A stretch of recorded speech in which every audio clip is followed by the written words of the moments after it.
सब ने अपनी सिविक्स टेक्स्ट बुक्स में पढ़ा है कि लोकसभा में 543 सीट्स होती हैं, प्लस 2 एंग्लो इंडियंस नॉमिनेट किए जाते हैं by the President of India. But who are these Anglo-Indians? Well, their origin can be traced back to the British East India Company's policy, जिसमें ब्रिटिश ऑफिसर्स की शादी कराई जाती थी लोकल इंडियन विमेन से. So in present sense Anglo Indians वो लोग हैं जिनके फादर्स यूरोपियन डिसेंट के हैं, बट जिनका बर्थ इंडिया में हुआ है और वो इंडिया में ही रह रहे हैं. According to the 2011 census, 296 people have declared themselves as Anglo-Indians. इनके प्रॉपर रिप्रेजेंटेशन के लिए इनको लोकसभा में रिजर्वेशन दिया गया था.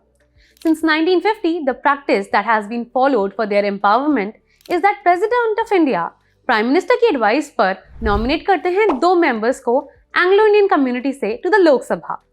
However, इनका जो रिजर्वेशन था इन द लोकसभा वो अब एंड हो चुका है. And this change has been brought by the 104th Constitutional Amendment Act of 2019. इस अमेंडमेंट की वजह से कॉन्स्टिट्यूशन के आर्टिकल 334 में चेंजेस आए हैं. Article 334 grants reservation in the Lok Sabha and state legislatures to scheduled castes, scheduled tribes and the Anglo-Indian community. ये provision initially 10 years के लिए इम्प्लीमेंट किया गया था from 1950. However, various amendments के थ्रू reservations को extend कर दिया गया. As a result, Anglo-Indians का reservation 70 years तक follow किया गया. But with the 104th amendment, the practice of nominating 2 members of the Anglo-Indian community to the Lok Sabha has been abolished. But ऐसा SCs and STs के reservation के साथ नहीं हुआ. The reservation for SCs and STs in the Lok Sabha and State Legislative Assembly has been extended for up to 10 more years.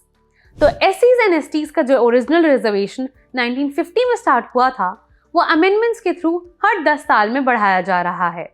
Last extension 2010 में हुआ था जो 26 जनवरी 2020 को एक्सपायर होना था.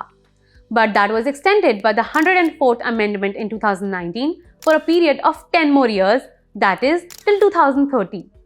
ये अमेंडमेंट इंट्रोड्यूस किया था मिस्टर रविशंकर प्रसाद ने, जो उस time minister of law and justice थे.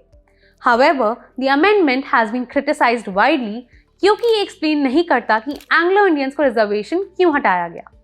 It poses a threat to the very existence of the Anglo-Indian community and hence has been criticized. For more such legal updates, follow India Legally.